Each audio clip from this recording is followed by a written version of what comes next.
Алейкум рахматуллахи баракату. Қадірлі көпшілік қауым, жұма намазымыз қабыл етсін Алла. Бүгінгі мына жұманы пайдаланып отыра Тарбағатай жерінен шыққан, өзінің үйін уақытқа, мешітке беріп кеткен Садық Өмірұлы Тілекей ұрпағы.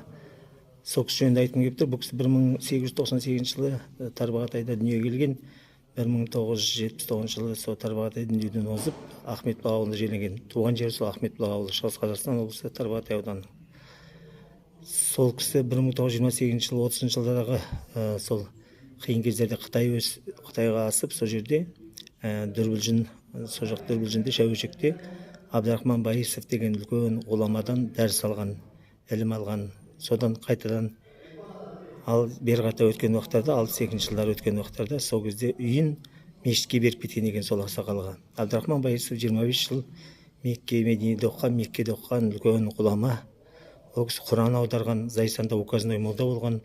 Анау көп біздің аштықтан кеткен, сүзек ауруынан көп адамдар қайтыс болғандықтан Зайсанда өзі жерлеп өзі қойған екен. Сүйегі 4 ұл. Өте ғалым адам болған, Құран аударған. Содан кейін Қытайдың өкіметінің қудалауына түрмеде шәйіт болған. Бұл кісінің Садық ақсақалдың жұбайы Зағида екеуінен екі ұл, екі қыз, бір ұл, екі қызда шейіт болып кішкентай шетінеп кеткен екен. Одан бір қыз қалған екен, Риза деген. Сол қызы айтуынша Қытайға барған уақытта сол Шәуешекте әкесінің мешітін Абдрахман болыс ұстап тұрған көмекшісі бар екенін көзі көрген. Және бұл ақсақалдың айтуынша Құранды 30 рет қолымен көшіріп шыққан екен бұл ақсақал.